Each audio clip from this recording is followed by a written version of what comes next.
boys and girls, families. I'm going to be reading you a story today called Okapi Loves His Zebra Pants. And this story was written by Terry Tacho and illustrated by Ivan Sulin. So we start now. Okapi loves his zebra pants. Okapi loved zebra pants and wore them every day. He never tried to take them off. He wanted them to stay. He really didn't think that they were zebra pants at all. He called them his Okapi legs. They helped to make him tall. But then one day he met a chimp who said, I know a joke about a zebra's missing pants because the zippers broke. He laughed. I thought it was a tale, but now I see it's true. You stole those pants and put them on, pretending they were you. That chimp was lost in laughter while Okapi peered around and tugged and pulled his striped legs, then made a chuffing sound. I would not take a zebra's pants because he'd be too cold. These are my stripes upon my legs since I was 1 day old. Okapi's friend, a Congo gray, could hear them from her tree. She flew straight down right at the chimp and screeched, Oh, wait, I see. You said that thing about his pants to make us notice you and say we liked your scary mask and furry chin hair too. Such silly ears that poke right out. You really look a fright. I'd lose that mask before it sticks and scares you in the night. Being very nice to each other right now. Bye, babies. The chimp stood up and touched his head, and then he touched his ears. I always thought I looked quite nice. I've looked this way for years. It's not a mask, it's my real head. The tears were in his voice. I know my hair is rough and coarse. I didn't have a choice. This is the way that I was born. I look just like my dad. I merely meant to joke with you, but now I feel quite sad. Okapi smiled and told the chimp, It's Gray who's teasing you. Your head is nice, as are your ears and all that chin hair too. See, parrots are quite loyal friends. They always have your back. She's quick to come to my defense in case of an attack. The chimp he saw had been quite mean and vowed to be more kind. I'm sorry that I laughed at you and teased your striped behind. But jokes aside, you simply must check out a zebra herd. Your legs, they are the same as theirs. It's really quite absurd. And just like that, the chimp was gone. But what he said was not. Okapi looked back at his legs and thought, well, thanks a lot. These legs that once belonged to me feel like they aren't mine now. He says, go find a zebra herd. I'm just not quite sure how. Well, Congo Gray saw his dear friend had taken this to heart. So just before they slept that night, he said, you must be smart. And see, that chimp was poking fun because he didn't know a better way to make a friend. So please just let it go. But if you can't, then rather shift the focus of your mind.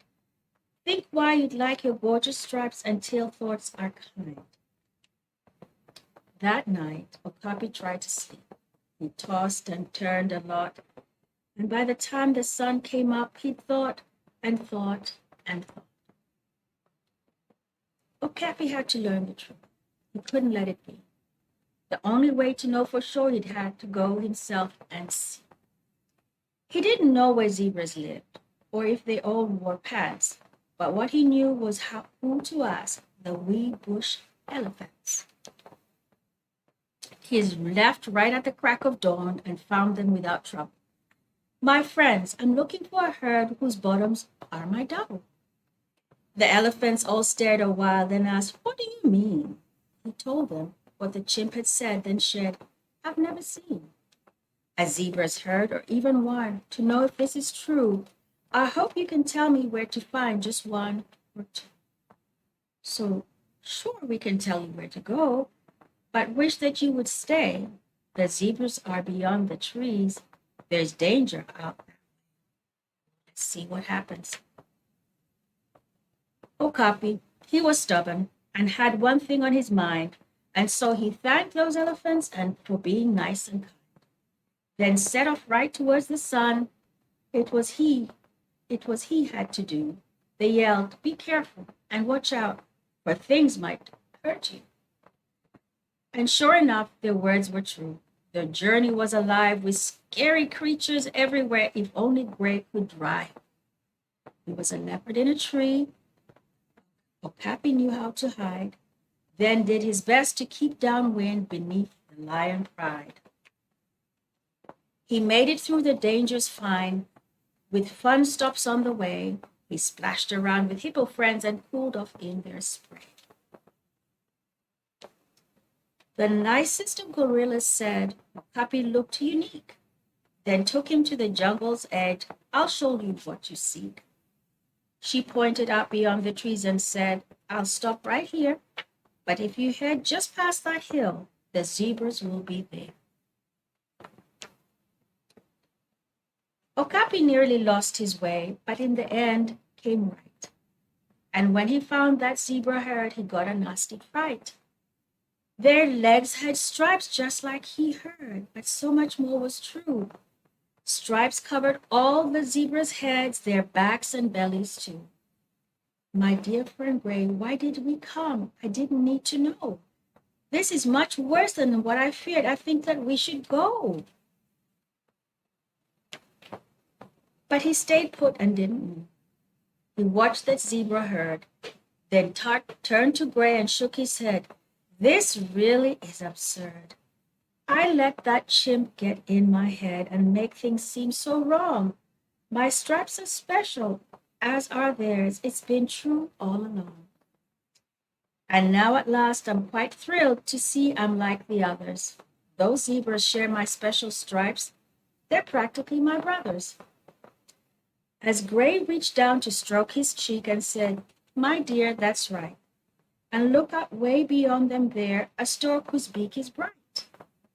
That vivid red is just the same as my tail feathers are. A red I thought was only mine. It's good we came this far." They spent the day with all new friends, comparing heads and toes. And at the end, one thing was clear. Not one was wearing clothes. The end. This was a really good story about how sometimes we let people say mean things to us and it goes in our heads. But at the end of the day, we all have something special about ourselves.